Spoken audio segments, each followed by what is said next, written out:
Hello అండి. నమస్కారం. సిరి entertainment ఛానల్కి స్వాగతం. నా పేరు రోజా.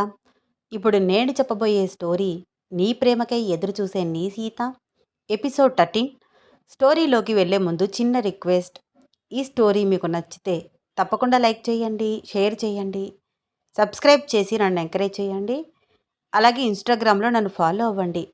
నా ఇన్స్టాగ్రామ్ ఐడి @రోజా సిరి ఎంటర్టైన్మెంట్. తప్పకుండా ఫాలో అవుతారు కదూ. ఇంకా ఆలస్యం చేయకుండా స్టోరీలోకి వెళ్ళిపోదాం. సరే సీత, ఇంక నేను వెళ్ళొస్తాను. మార్నింగ్ మళ్ళీ 8కి ఎంగేజ్మెంట్ పెట్టారు కదా, రెడీ అవ్వాలి. అవును బావా, నేను కూడా ఎర్లీ మార్నింగ్ లేచి రెడీ అవ్వాలి, లేకపోతే అవ్వదు అంది సీత. నీకేమ్మా, ఆడపిల్లవి, అందరూ కలిసి రెడీ చేసేస్తారు. ఇంటి దగ్గర ఫ్రెండ్స్ వెయిట్ చేస్తూ ఉన్నారు సీత. ఇంక నేను వెళ్తాను, మనం ఫోన్లో మాట్లాడుకుందాం అని నవ్వుతూ సీతకి బాయ్ చెప్పి, అత్తమ్మ వెళ్ళొస్తాను అంటూ పవిత్రతో చెప్పి బయటికి నడిచాడు రామ్. గుమ్మంలోకి వచ్చిన రామ్ వైపు ఆనందంగా చూస్తోంది అన్నపూర్ణమ్మ. ఆవిడ వైపు చూసి చిన్న నవ్వు నవ్వాడు రామ్. రామ్, ఒక్క నిమిషం ఆగు, ఇలా రా.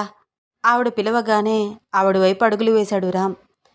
రామ్, నీకోసం నేను ఎంగేజ్మెంట్కి ఇదిగో ఈ డ్రెస్ తీసుకున్నాను, ఎలా ఉందో చూసి చెప్పు అంటూ ఎగ్జైట్మెంట్గా డ్రెస్ తీసి చూపిస్తోంది అన్నపూర్ణమ్మ. బాగుందమ్మా, కానీ ఇవన్నీ మీకెందుకమ్మా అనవసరంగా శ్రమ తీసుకోవడం? లేదు రామ్, ఇందులో నాకు శ్రమ లేదు. నువ్వే అన్నావు కదా, నేను నీకు తల్లి లాంటి దానిని అని, నువ్వు నాకు కొడుకు లాంటి వాడివి అని. సో నేను కొనొచ్చు కదా. నా కూతురు జానకి పెళ్లి పనులు మొత్తం నా చేతుల మీదుగా చేయాలనుకున్నాను, కానీ జరగలేదు. నీ పెళ్లి పనులన్నా చేసి ఆ ముచ్చట తీర్చుకుందామని ముందుగా వచ్చేశాను. సీత కోసం కూడా బట్టలు తీసుకున్నాను, ఎలా ఉన్నాయి చూసి చెప్పు అంటూ అన్నీ తాను కొన్నవన్నీ తీసి చూపిస్తోంది అన్నపూర్ణమ్మ. రామ్ కళ్ళల్లో నీళ్లు తిరుగుతున్నాయి. అమ్మా, మీరు చూపిస్తున్న ఈ అభిమానాన్ని తీసుకోవడం కూడా నా వల్ల కావట్లేదు. జానకి నా వల్లే చనిపోయింది అని తెలిసినా కూడా మీరు ఇంత ఆప్యాయత చూపిస్తుంటే నాకేం మాట్లాడాలో, ఎలా రియాక్ట్ అవ్వాలో అర్థం కావట్లేదు. నిజంగా మీరు చాలా గ్రేట్ అన్నాడు రామ్. రామ్, అదేంటి అలా అంటావు? నేను మీ అమ్మని అని నువ్వే చెప్పావు కదా. రేపొద్దున్న నీ నుంచి నాకు ఏదైనా కావాలని అడిగితే ఇవ్వకుండా ఉంటావా ఏంటి? నా ప్రాణమైనా ఇస్తానమ్మా, కళ్ళు తుడుచుకుంటూ అంటున్నాడు రామ్. అంతకన్నా విలువైనది నీ దగ్గర నుంచి నేను తీసుకువెళ్తాను అని మనసులో అనుకుంటూ. ఏమిటి ఆ మాటలు రామ్, బాగా పొద్దుపోయింది, ఏదైనా తిని రెస్ట్ తీసుకో, అప్పుడే ఎంగేజ్మెంట్లో ఫ్రెష్గా కనిపిస్తావు అంది అన్నపూర్ణమ్మ. రామ్ భుజం తట్టి చిన్నగా నవ్వి తనకిచ్చిన రూమ్ వైపు అడుగులు వేస్తూ. ఇదంతా దూరం నుంచి అబ్జర్వ్ చేస్తున్న అరుంధతి ముందుకు వచ్చి, ఒరేయ్, నాకెందుకనో ఈవిడని చూస్తుంటే అంత మంచిగా అనిపించట్లేదు. చల్లగా ఉంది కదా అని పాము నీడలో ఉండడం కరెక్ట్ కాదు రామ్, ఈవిడని పంపించేయరా. అమ్మా, అలా అనద్దు అని ఎన్నిసార్లు చెప్పాలి? నాకు నువ్వెంతో ఆవిడ కూడా అంతే.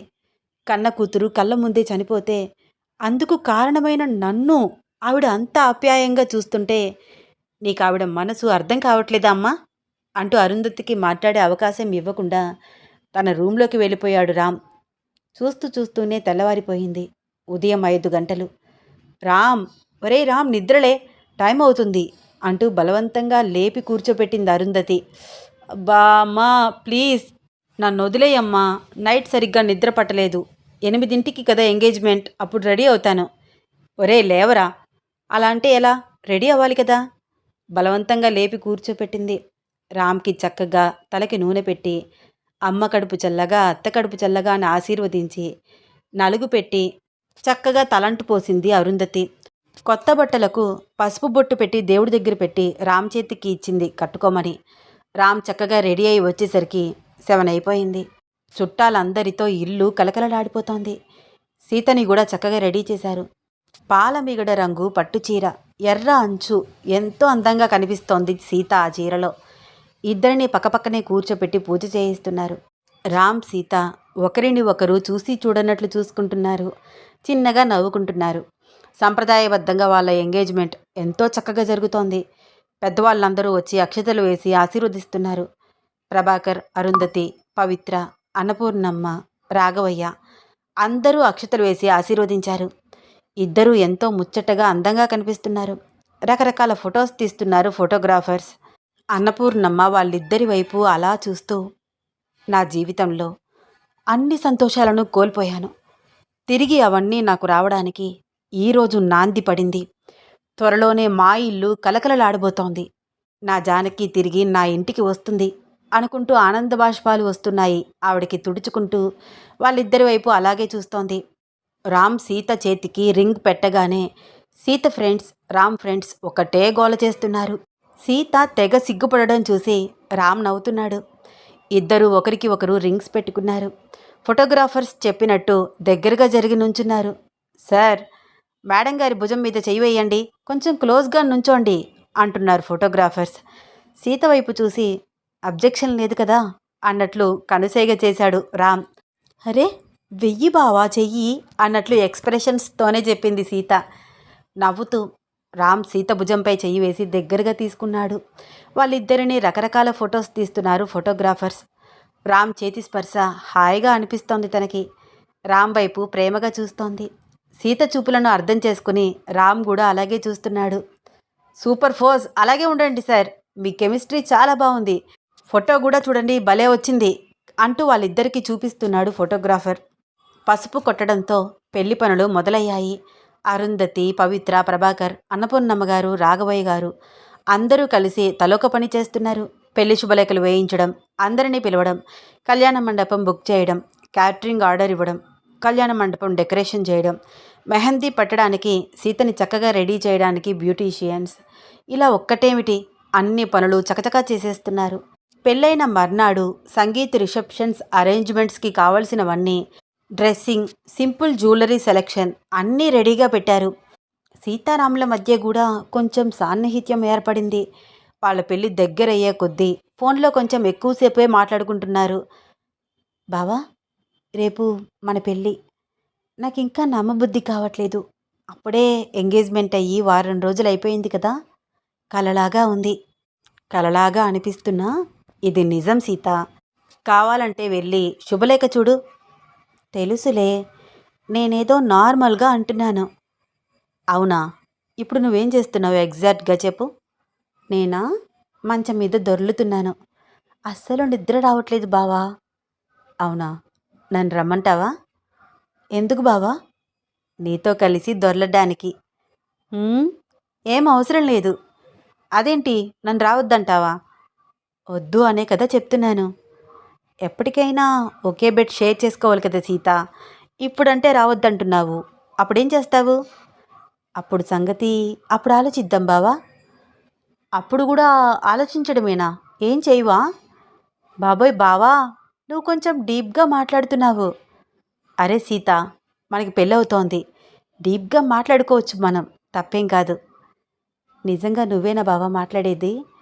పెళ్లి చేసుకోవడానికి కూడా అంత ఆలోచించావు, ఇప్పుడేమో ఇంత క్లోజ్గా మాట్లాడుతున్నావు. డెసిషన్ తీసుకోకముందు ఆలోచించాను సీత, ఇప్పుడు తీసుకున్నాను కదా. పైగా నువ్వు కూడా నాకు కండిషన్ పెట్టావు, మనసా వాచా కర్మన నేను నిన్ను భార్యగా యాక్సెప్ట్ చేయాలి అని. నేను అదే చేస్తున్నాను. అంటే ఏంటి బావా? నేను నిన్ను అడిగానని మాత్రమే నా మీద నీకు ప్రేమ, లేకపోతే ప్రేమ లేదు కదా? ఏ సీత, ఎందుకలా అంటావు? నిజం చెప్పాలంటే నాకే తెలియకుండా నేను నిన్ను ప్రేమించడం స్టార్ట్ చేశాను. అది ఎప్పుడు జరిగిందో తెలియదు. జానకి దూరం అయ్యాక నువ్వు నన్ను ఇగ్నోర్ చేస్తుంటే అప్పుడు అనిపించింది నువ్వు నాకు ఎంత ఇంపార్టెంటో. నీతో మాట్లాడకుండా నేను అస్సలు ఉండలేను అని. ఒక 5 months నాతో మాట్లాడకుండా పూర్తిగా నన్ను అవాయిడ్ చేశావు. మీ ఇంటి చుట్టూ నీ గురించి ఎన్నిసార్లు తిరిగాను, కానీ నువ్వు నన్ను అస్సలు పట్టించుకోలేదు. పిచ్చెక్కిపోయేది సీత. ఒకవైపు జానకి దూరమై నువ్వు కూడా మాట్లాడక చాలా చాలా డిప్రెషన్లోకి వెళ్ళిపోయాను. డైరెక్ట్గా ఒకరోజు నా ముందుకు వచ్చి నిలబడ్డావు. అప్పుడు నాకు తెలియకుండానే నేను చాలా ఎమోషనల్ అయ్యాను. నిన్ను హక్ చేసుకున్నాను, ఏడ్చాను, చాలా గట్టిగా కొట్టాను కూడా. ఆ రోజు నేను నిన్ను హక్ చేసుకుని చాలాసేపు ఏడ్చాను కదా, అప్పుడు నా గుండెల్లో భారం మొత్తం తగ్గిపోయింది సీత. నీ మీద నాకు తెలియకుండానే ఇన్నర్గా ఎక్కడో ప్రేమ ఉంది. అది ఇప్పుడిప్పుడే తెలుస్తోంది. ఒకవేళ నేను చెప్పిన దానికి నువ్వు ఒప్పుకుని గది లోపల ఫ్రెండ్స్ లాగా, గది బయట మాత్రమే భార్యాభర్తల్లాగా ఉండడానికి ఒప్పుకుని ఉంటే నా మనసేమిటో నేను ఎప్పటికీ తెలుసుకునేవాడిని కాదేమో. ఒకరోజు మొత్తం నేను దీని గురించి ఆలోచించాను. నువ్వు నాతో గుడిలో అన్న మాటలు బాగా గుర్తుకు వచ్చాయి. నన్ను నువ్వు ఫ్రెండ్గా కాదు బావా, భార్యగానే యాక్సెప్ట్ చేయాలి, లేకపోతే నీ లైఫ్లోకి నేను అస్సలు రాను అంటూ నువ్వు చెప్పిన మాటలు. సారీ బావా, ఆ రోజు నేను అలా మాట్లాడకపోతే నీకు ఒక క్లారిటీ రాదని అంత రూడ్గా మాట్లాడాను అంది సీత. ఏయ్, సారీ చెప్పకే. నువ్వు అలా మాట్లాడబట్టే నాకు క్లారిటీ వచ్చింది. ఒక్కటి మాత్రం నిజం సీత, నేను జానకిని ఎప్పటికీ మర్చిపోలేను. తనని నేను అంతలాగా ప్రేమించాను. కానీ ఇప్పుడు తను లేదు అన్న నిజాన్ని నేను యాక్సెప్ట్ చేయడం నేర్చుకుంటున్నాను. ఇన్ని రోజులు తననే తలుచుకుంటూ బాధపడ్డాను. నేను బాధపడుతూ అందరినీ బాధ పెట్టాను. నేను మారితే అందరి జీవితాలు సంతోషంగా ఉంటాయని అర్థం చేసుకున్నాను. అందుకే నువ్వు పెట్టిన కండిషన్కి యాక్సెప్ట్ చేశాను. బావా, నేను నిన్నొకటి అడుగుతాను, నిజం చెప్తావా? ఏంటి సీత?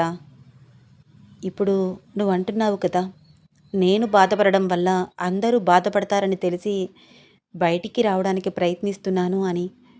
సో వాళ్ళందరి కోసమో లేకపోతే అన్నపూర్ణమ్మ గారు చెప్పారనో నన్ను పెళ్లి చేసుకుంటున్నావా బావా?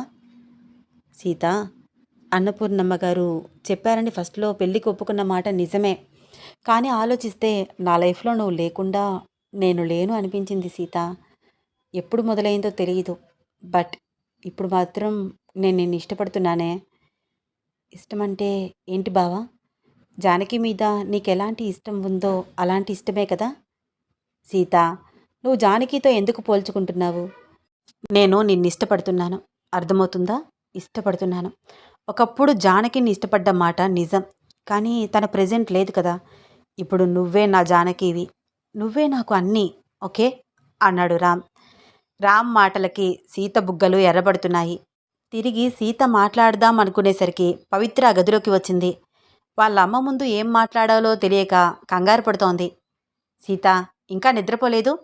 తెల్లవారితే పెళ్ళి, త్వరగా నిద్రపో. కళ్ళు చూడు ఎర్రగా ఉన్నాయి, ఫొటోస్ సరిగ్గా రావు, కాసేపు నిద్రపో గట్టిగా కేకలు వేసింది పవిత్ర. సీత, వింటున్నావా? అంటోంది సీత. ఏంటి, ఎవరైనా వచ్చారా? అత్తమ్మ గొంతు వినిపిస్తోంది. అంటోంది, మాట్లాడట్లేదు. Okay okay, I understand. అత్తమ్మ నీ పక్కనే ఉంది కదూ? ఓకే సీత, ఎర్లీ మార్నింగ్ నిద్ర లేపేస్తారు. Good night. ఎక్కువగా ఆలోచించద్దు. నువ్వంటే ఇష్టపడి ఇష్టంతోనే పెళ్లి చేసుకుంటున్నాను. Okay, bye. గుడ్ నైట్ బావా, చిన్నగా చెప్పింది సీత. చూస్తూనే పెళ్లి రోజు వచ్చేసింది. ఒక్కటే హడావిడి. సీతకి రామ్కి నలుగు పెట్టి మంగళస్నానాలు చేయిస్తున్నారు. ఫ్రెండ్స్ చేసే అల్లరి, ఒకరి మీద ఒకరు నీళ్లు చల్లుకుంటూ గోలగోల చేస్తున్నారు. పెళ్లి కల వచ్చేసిందే బాలా అని ఫ్రెండ్స్ పాటలు పాడుతూ అల్లరి చేస్తున్నారు. రామ్ ఫ్రెండ్స్ కూడా బాగా ఎంజాయ్ చేస్తూ గోలగోల చేస్తున్నారు. సీతకి చక్కటి పట్టుచీర కట్టి పూల జడ వేసి కళ్యాణం బొట్టు బుగ్గన చుక్కా పెట్టి అందంగా నగలన్నీ అలంకరించి పెళ్లి కూతురుగా రెడీ చేశారు. మరొక వైపు రామ్కి కూడా పట్టు పంచ కట్టి కళ్యాణం బొట్టు బుగ్గన చుక్కా పెట్టి బాసికం కట్టి కాళ్ళకి చేతులకి పారాని పెట్టి పెళ్ళికొడుకుగా రెడీ చేశారు. వావ్, ఆ అమ్మాయేనా పెళ్ళికూతురు? మన రామ్ చాలా అదృష్టవంతుడురా అని మాట్లాడుకుంటున్నారు రామ్ ఫ్రెండ్స్ అందరూ. మరొక వైపు పెళ్ళికి వచ్చిన ఆడపిల్లలందరూ రామ్ హ్యాండ్సమ్గా ఉండడం అబ్జర్వ్ చేస్తూ, వావ్, పెళ్ళికొడుకేంటే అంత అందంగా ఉన్నాడు, సీత చాలా లక్కీ అనుకుంటున్నారు. సీత తన ఫ్రెండ్స్ మాటలు వింటూ వాళ్ళ జల్స్ ఫీల్ అవుతున్నారని తెలిసి చాలా చాలా హ్యాపీ ఫీల్ అవుతోంది. మా బావ అనుకుంటూ తెగ ఫీల్ అయిపోతోంది. ఫ్రెండ్స్ కామెంట్స్ విని రామ్ కూడా సీతని పెళ్లి డ్రెస్లో ఎప్పుడెప్పుడు చూస్తానా అని వెయిట్ చేస్తున్నాడు. సీత చేత సంప్రదాయంగా చక్కగా గౌరీ పూజ చేయిస్తున్నారు. ఎంతో భక్తి శ్రద్ధలతో సీత చక్కగా పూజ చేస్తోంది. పెళ్లి ముహూర్తం దగ్గర పడుతూ ఉండడంతో సీతని బుట్టలో కూర్చోపెట్టి జాగ్రత్తగా తీసుకువచ్చి పెళ్లిపీటల మీద కూర్చోబెట్టారు. ఇద్దరినీ పెళ్లిపీటల మీద కూర్చోపెట్టి పూజ చేయిస్తున్నారు. రామ్ సీత ఒకరిని ఒకరు చూసి చూడనట్లు అలా చూసుకుంటూ మళ్ళీ వెంటనే తల దింపుకుంటూ దొంగచూపులు చూసుకుంటున్నారు. రామ్ కళ్ళకి సీత చాలా చాలా అందంగా కనిపిస్తోంది. రామ్ వైపు సూటిగా చూడలేక సీత చాలా సిగ్గుపడిపోతోంది. ఇద్దరికీ మధ్య తెరచాప అడ్డు ఉండడంతో ఒకరికి ఒకరు సరిగ్గా కనిపించట్లేదు. ఎప్పుడెప్పుడు తెరచాప అడ్డు తీస్తారా అని తెగ వెయిట్ చేస్తున్నారు ఇద్దరు. సుముహూర్తం, భజంత్రీలు మోగించండి అని పురోహితులు అనగానే భజంత్రీలు మోగాయి. ఇద్దరి తలలపై జీలకర్ర బెల్లం పెట్టించారు. తెరచాప అడ్డు తీశారు. ఒకరిని ఒకరు చూసుకుంటూ పెదవులపై ఆటోమేటిక్గా చిరునవ్వు వచ్చేసింది. సీత, యు ఆర్ గార్జియస్, చాలా బాగున్నావు. మార్నింగ్ నుంచి నిన్నిలా పెళ్లి కూతురుగా చూడాలని చాలా ట్రై చేశాను. పిక్ పెట్టమని అడిగినా నువ్వు పెట్టలేదుగా. ఇప్పుడు చూస్తున్నావు కదా బావా, నీ చూపుల్లో ఈ ప్రేమ ముందుగానే చూస్తే నాకిది దొరికేది కాదుగా. ఈ సర్ప్రైజ్ కావాలనే నేను నీకు పిక్స్ సెండ్ చేయలేదు. నీలాగే నేను కూడా మార్నింగ్ నుంచి నిన్ను ఇలా పెళ్ళికొడుకుగా చూడాలని వెయిట్ చేస్తున్నాను. ఇలా ఇద్దరూ వాళ్ళ మధ్య ఉన్న తెరచాప తొలగగానే మాట్లాడుకుంటూ ఒకరిని ఒకరు చూసుకుంటున్నారు. అదంతా చూసిన పెద్దలు నవ్వుతూ అక్షతలు వేసి నవదంపతులను ఆశీర్వదిస్తున్నారు. అరుంధతి, ప్రభాకర్ ఆనందానికి హద్దే లేదు. పవిత్ర సంతోషానికి అవధులు లేవు. కళ్ళ ముందు పెరిగిన వాళ్ళిద్దరూ దంపతులుగా కనిపిస్తుంటే ఎంతో సంతోషపడుతున్నారు. ఇద్దరూ ఒకరితో ఒకరు మాట్లాడుకుంటూ నవ్వుకుంటూ ఉండడం చూసి మురిసిపోతున్నారు. అన్నపూర్ణమ్మ, రాఘవయ్య గారు అక్షతలు వేసి ఆశీర్వదించారు. అన్నపూర్ణ, నాకిదంతా నచ్చట్లేదు. నేను రాను అని చెప్పినా బలవంతంగా తీసుకొచ్చావు. ఏమిటిదంతా?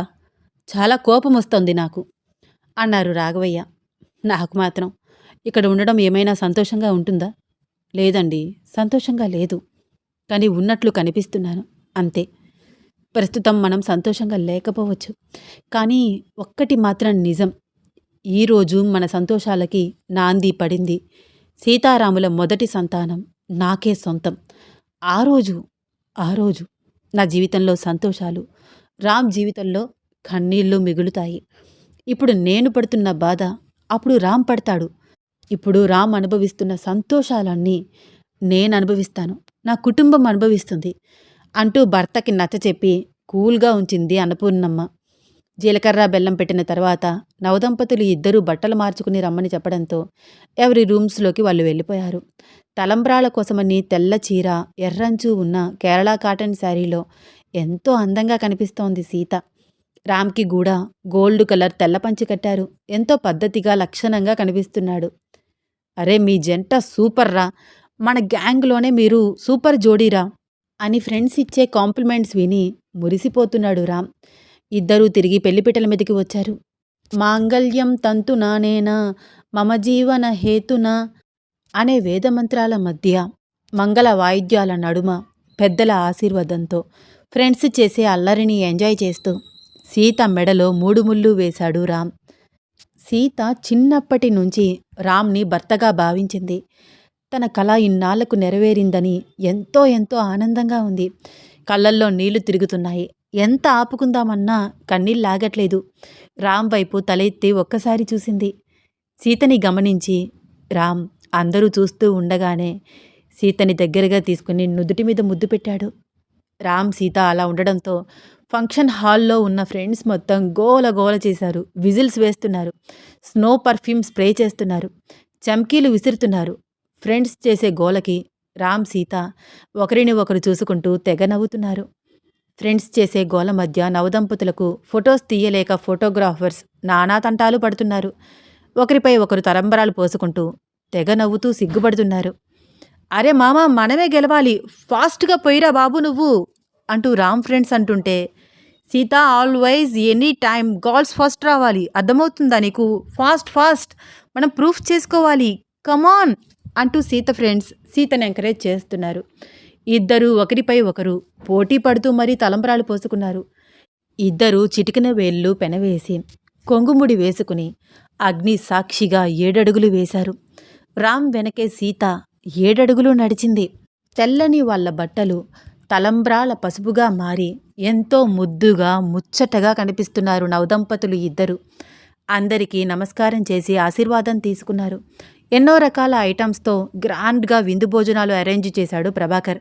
వచ్చిన గెస్ట్స్ అందరూ, అబ్బా, ఇలాంటి పెళ్ళి మేము కనీ విని ఎరుగము, ఎన్ని ఐటమ్స్తో భోజనం పెట్టారు, పైగా ప్రతి ఒక్కరికి గ్రాండ్గా గిఫ్ట్స్ ఇస్తున్నారు, మరొక 10 ఏళ్ల వరకు ఇలాంటి పెళ్ళి చూడము అంటూ తృప్తిగా భోజనాలు చేసి ఇంటికి వెళ్తున్నారు.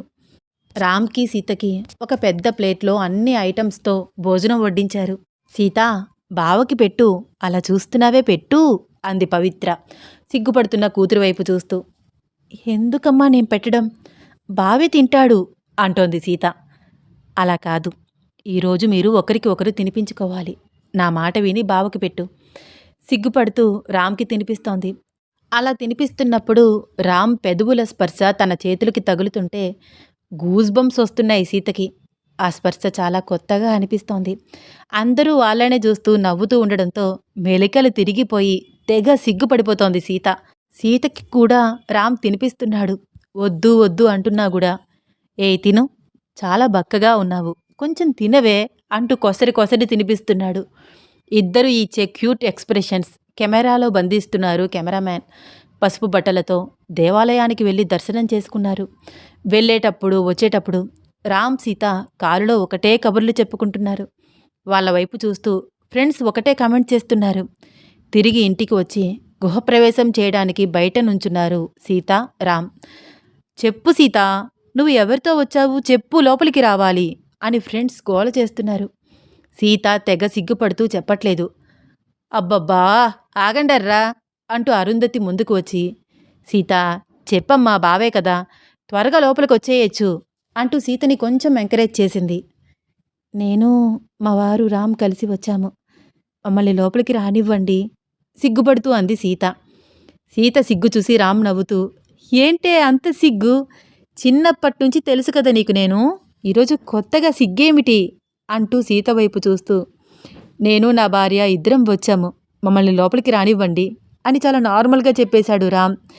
సీతారాం ఒకరి పేర్లు ఒకరు చెప్పుకోవడం చూసి, అరే మామ నువ్వు గ్రేట్ రా అంటూ ఒకరు, లేదు లేదు ఇద్దరు గ్రేట్ అని సీత ఫ్రెండ్స్ అందరూ క్లాప్స్ కొడుతున్నారు, విజిల్స్ వేస్తూ గోల చేస్తున్నారు. సీత లోపలికి కుడికాలు పెట్టి వచ్చి దేవుడి దగ్గర దీపారాధన చేసింది. అమ్మ సీత, ఇంక నువ్వు ఈ డ్రెస్సు చేంజ్ చేసుకోవచ్చు, అదిగో నా రూమ్లోకి వెళ్ళి నువ్వు ఫ్రెష్ అప్ అవ్వు, సరేనా? రామ్ నువ్వు కూడా నీ రూమ్లోకి వెళ్ళి చక్కగా డ్రెస్ చేంజ్ చేసుకుని మంచి బట్టలు కట్టుకో అంది అరుంధతి. ఇద్దరూ ఒకరిని ఒకరు చూసుకుంటూ నవ్వుతూ ఎవరి రూమ్స్లోకి వాళ్ళు వెళ్ళారు. ఈ స్టోరీలో నెక్స్ట్ ఏం అవుతుంది తెలుసుకోవాలని ఉందా? అయితే వచ్చే ఎపిసోడ్ కోసం వెయిట్ చేస్తూ ఉండండి. ఈ స్టోరీ మీకు నచ్చితే తప్పకుండా లైక్ చేయండి, షేర్ చేయండి, సబ్స్క్రైబ్ చేసి నన్ను ఎంకరేజ్ చేయండి. అలాగే ఇన్స్టాగ్రామ్లో కూడా నన్ను ఫాలో అవ్వండి. ధన్యవాదాలు.